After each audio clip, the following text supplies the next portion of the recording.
We have a handicapped daughter. Tammy is 28 years old, but the perfect size and development of about a 13-year-old.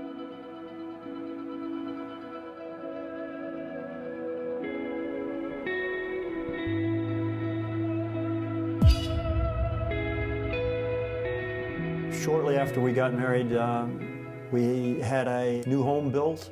Beck got pregnant with our first daughter, Candy, and life was good, and I felt really in control.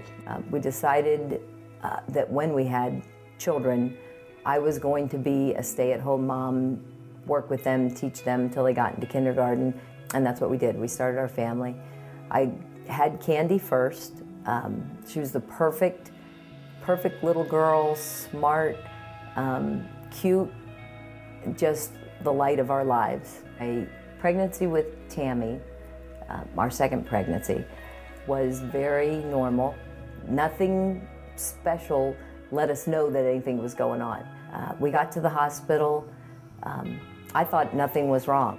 Beck's doctor came up and said that he had just met a new neonatologist that was there at the hospital just for premature twins that were supposed to be born later on that day. As the labor progressed, Tam's heart rate was dropping. He asked one of the nurses to go down and get Dr. Joshi, who was the neonatologist, and have him come up and stand by for the delivery. As soon as Tammy was born, she was handed off to Dr. Joshi, and I believe they had Tammy on 100% oxygen for the first 8 hours.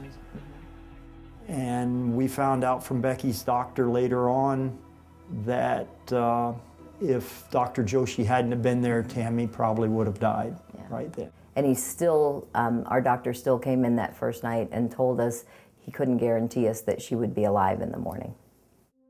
Tam's APGAR score at 1 minute was 0, and her 3-minute APGAR score was like 3, and was in the NICU for about a week before she ended up coming home. Dr. Joshi said that they knew that the potential for damage was there when her heart rate dropped during the delivery, and that we wouldn't know what that damage was until Tam grew up and started exhibiting symptoms. As Tam started growing, her growth was behind, her growth was delayed, her development was delayed. Our pediatrician kept telling us that it was perfectly normal, that we couldn't compare her to Candy, that each baby is different.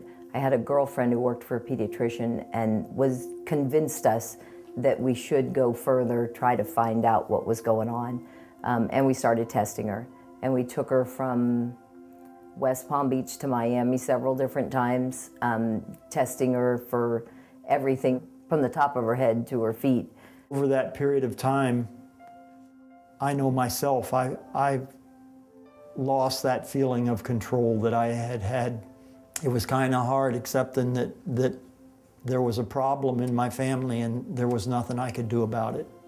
When you think you have an imperfect child, that's a reflection on the parents, and I felt like I was an imperfect parent and I had done something wrong to cause this problem with Tammy. I couldn't understand why God would let this happen in her life, and didn't He understand how it was affecting our whole family? Finally, at about 3 years old, we were sent down to a geneticist in Miami. The doctor there said, "Don't bother doing any genetic testing, it's not going to make any difference." At this point, said we need to get her into preschool, try to get her development caught up. So got home, opened up the phone book, started crying out to God that this was not the plan. Our plan from the very beginning was that I was going to stay home with the kids. David came home from work to a hysterical woman and 2 little children, and convinced me that it was time to just get out of the house, try to go for a ride, and sort of forget about things for a little while. Well, we had bought the summer before a little above-ground pool for the girls. That pool being 2 years old, had gotten a lot of sand in it, and he told me to go over to Kmart, get a pool hose, hook it onto the pump, and be able to vacuum the pool out. Well, I'd gone and looked at Kmart, and the pool hose was $25, which I couldn't afford, so I hadn't gotten one. We had just decided we were going to end up leaving it dirty. But that night we went out to go just for a ride, and we went into just a little path in a field next to our development. As we went down into the field, just at the head of the trail, there was a garbage pile, and curled up on top of the garbage pile was a pool hose, a perfectly good pool hose. And I remember thinking, God, I didn't ask you for a pool hose. And I remember his answer to me was, I know you didn't ask me for a pool hose, but I'm your father. If I will give you something that you don't even ask for, why don't you trust me to take care of your daughter? For me, it's gotten much easier to trust God with the things that are going on in my life, because I've seen him take care of my life.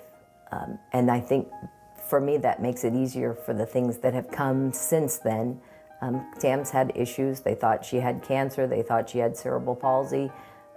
Through all of that, we pretty much knew God was in control. He was going to handle it, and he was going to give us the grace to handle it as we needed to. Just having Tammy in your life every day, she is such a caring, loving person. She has taught everybody in our family how to care and love other people and how not to be judgmental. She is the most non-judgmental person I've ever met. Even though we have difficult days and difficult tasks that we have to deal with, she has definitely been a very large blessing in our lives and in our family.